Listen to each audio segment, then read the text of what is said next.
Well, it is day 2 of encampments in Duluth as protesters stand in solidarity to support Palestine amid the ongoing war in Gaza. And despite a new warning from police today, some of those protesters plan to spend another night at 2 different encampments, one at the Rose Garden, the other outside City Hall. And that's where we find our Madison Green. Madison, what are police telling them tonight?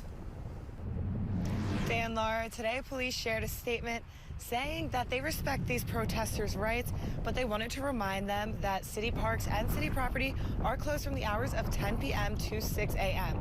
They also said that camping, tents, or sleeping in a city park at any time of the day is illegal, and there's a possibility that they may be cited or asked to leave. But as you can see right behind me, there are still 2 tents that the protesters put up last night right in front of City Hall. They're still out and standing.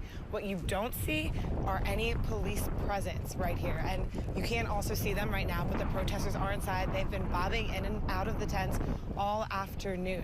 And earlier today, I had the chance to speak with some of them about the statement issued by police, and they said that at first, here in front of City Hall, the police had a very stern presence. The occupants of the camps were given copies of Duluth law stating that no one can pitch tents for the purposes of camping or sleeping.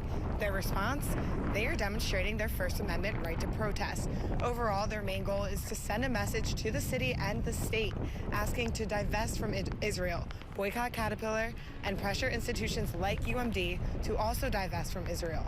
Since then, they have seen a police car outside every hour or so. When it comes to the latest statement by DPD, the protesters, who have been here since yesterday, said they're not worried. We're not causing any damage. We have trash bags. We have people designated to pick up trash bags. We have designated bathroom places at undisclosed locations of people nearby. And we're prepared for the long haul. I mean, if they cite us or arrest us, we'll just contest it in court. According to Keaton Schmitz, one of the protester organizers, 6 people stayed at the City Hall camp last night. He says there is always someone awake at all hours of the day or night. However, at the Rose Garden, there is not constant occupancy. Early this morning, the protesters still had their tents pitched, but when I was there around 11 a.m., everything was cleared out. However, I was told they do plan on returning around 7 tonight.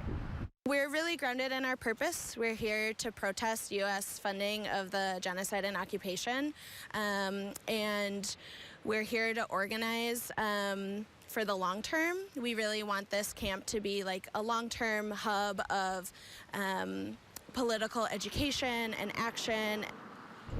According to Claire Bransky, one of the 15 protesters who stayed the night at the Rose Garden last night, they are unsure whether or not they will stay at the Rose Garden again.